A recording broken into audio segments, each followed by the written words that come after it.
Grace Simone, penyanyi legendaris pada era tahun 1970-an. Terlahir di Semarang, Jawa Tengah, tanggal 5 April tahun 1953 dengan nama Grace Ellen Simone. Nama pemberian ayahnya Rudolf Simon keturunan Belanda Cina, yang sangat mengidolakan bintang film Hollywood Grace Kelly.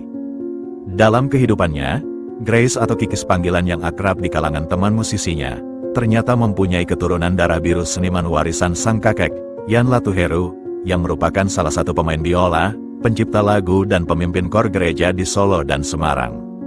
Hampir setiap hari, dia mengasah kemampuan bernyanyinya. Hal ini dilakukannya tanpa sepengetahuan sang ayah yang tidak merestui dan menganggapnya dunia hiburan tidak jauh dari dunia yang penuh maksiat.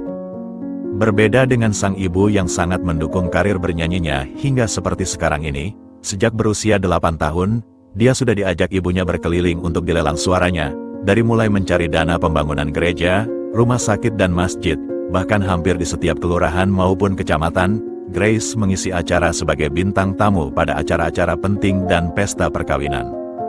Sejak itulah, di sekitar Kabupaten Palimanan Cirebon, nama Grace Simone sudah tidak asing lagi. Kegemarannya pada olahraga sepak bola dan tenis, sangat membantu menguji kemampuan aktingnya dalam mengelabui sang ayah, yang kelak membuahkan hasil menggapai cita-citanya menjadi artis film dan penyanyi yang terkenal. Berkat kegigihannya dalam menekuni dunia tarik suara, yakni menjadi penyanyi lokal dan penyanyi pendamping para artis ibu kota yang sedang show di Cirebon, Grace semakin dikenal. Pertemuannya dengan Titik Puspa bersama Pati Sister, Enteng Tanamal, dan Mus Mualim saat show di kolam renang Gunung Sari Cirebon, mulai membuka jalan. Dan Titik Puspa pun menganjurkan agar Grace pergi ke Jakarta, kalau kepingin sukses karirnya. Akhirnya, saat berusia 17 tahun, Grace meninggalkan kota Cirebon untuk hijrah ke Jakarta, tanpa persetujuan sang ayah yang diam-diam mendaftarkan Grace menjadi kowat di Bandung. Kedatangannya mengadu suara ke Jakarta mendapat dukungan dari tantenya Telly Latuheru. Grace pun mulai bernyanyi di Wisma Nusantara dan LCC, sampai pada akhirnya bertemu dengan Yvonne Susan. Dari situlah, kemudian dia menandatangani kontrak bersama penyanyi senior Chris Biantoro. Dalam perjalanannya, ia bertemu dengan Bruri Pesolima yang kemudian menjadi guru vokalnya. Tak lama kemudian, Hamid Bruno dari TVRI bersama Chris Patikawa menyaksikan Grace bernyanyi di Tropicana, dan selanjutnya, diboyonglah ia untuk menyanyi di acara Kamera Ria. Lewat penampilannya yang apik di TVRI, ada seorang produser film yang melihatnya, dan mengajaknya bermain di film bertajuk Mereka Kembali pada tahun 1972, garapan sutradara Nawi Ismail. Sukses di film pertamanya, membuat Grace mulai terlena dengan tawaran film-film berikutnya, seperti Cincin Berdarah, Benyamin Jatuh Cinta, dan Lagu Untukmu. Di penghujung tahun 1975, Grace mengikuti Festival Penyanyi Pop DKI dengan pilihan lagunya, Bing ciptaan Titik Puspa, dan lagu berjudul When.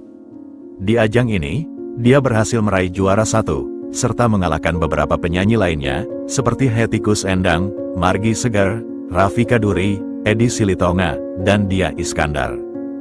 Grace pun tidak berlama-lama menggapai kembali mengejar karir bernyanyinya. Namun debut albumnya bertajuk Kegagalan Cinta dan Balada Gadis Desa tahun 1974, belum begitu sukses. Setahun kemudian, ia menghasilkan single Melati dan Bing, dan meraih sukses menyeruak di tangga lagu-lagu radio swasta. Bahkan, kesuksesan album tersebut memperoleh penghargaan sebagai penyanyi terbaik versi RRI dan radio swasta, serta sebagai penyanyi wanita terfavorit oleh PWI dan Puspen Abri. Kehadiran Grace mewarnai belantika musik Indonesia bukanlah sebagai penyanyi kacangan, atau ibaratnya hanya berupa cendawan yang tumbuh di musim hujan. Hal ini dibuktikan dengan dinobatkannya dia sebagai pemenang penyanyi Festival Nasional tahun 1976 pada lagu bertajuk Renjana, ciptaan Guru Soekarno Putra. Dia juga dinobatkan menjadi penyanyi terbaik ASEAN tahun 1982 di Bangkok lewat tembang berjudul Song of Kalpataru ciptaan Anton Isudipyo. Sejujurnya, Grace tidak menyangkal kevakumannya sebagai pelaku seni, karena faktor jenuh dan mulai merasakan bahwa nama besar keartisannya sebagai figur publik membunuh karakter asli dari jiwanya. Sehingga pada tahun 1990, Grace Simone mengasingkan diri ke Bali.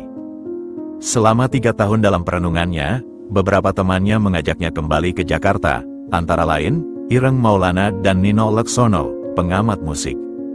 Sebenarnya, selama dalam pencarian identitas dirinya, Grace banyak beraktivitas di restoran yang dikelolanya di Singaraja, dan tercatat sebagai anggota komunitas pelukis dan penulis di Bali. Bahkan sekali-kali, dia menyanyi di Perth, Sydney dan Paris atas undangan teman-teman bulenya yang mengadakan Malam Indonesia di sana. Tidak hanya itu saja, Grace pun merekam suaranya di Belanda berduet dengan penyanyi Loni Gerungan, dengan genre irama keroncong. Bahkan, selanjutnya akan berduet bersama Andreas dengan lagu bertajuk Storybook Children. Dengan adanya acara tembang kenangan tersebut, membuat Grace merasa terpanggil lagi. Dan Grace pun kembali ke Jakarta. Tahun 2008 merupakan hal yang terpenting dari Grace adalah integritasnya, integritas hubungannya dengan kehidupan dan dengan perjuangan serta keberhasilan yang telah diraih selama 35 tahun dalam berkarya di dunia musik Indonesia. Tepatnya, pada hari ulang tahunnya yang ke-55 pada tanggal 5 April tahun 2008, Grace Simon menggelar konser di 5 kota, yakni Jakarta, Surabaya, Manado, Batam, dan Bali dengan tema Senandung Grace Simon. Kehadiran Grace Simon adalah pengobat kerinduan pencintanya yang benar-benar kangen mendengar senyum manisnya, hitam manisnya dan barisan giginya yang memutih berbaris bagai jejeran intan pancarkan kilauannya. Dan gelar si burung kepodang dari Cirebon ini, telah memberi ketulusan cinta untuk kita melalui lagu-lagunya. Demikianlah sekilas tentang biografi Grace Simon, semoga bermanfaat.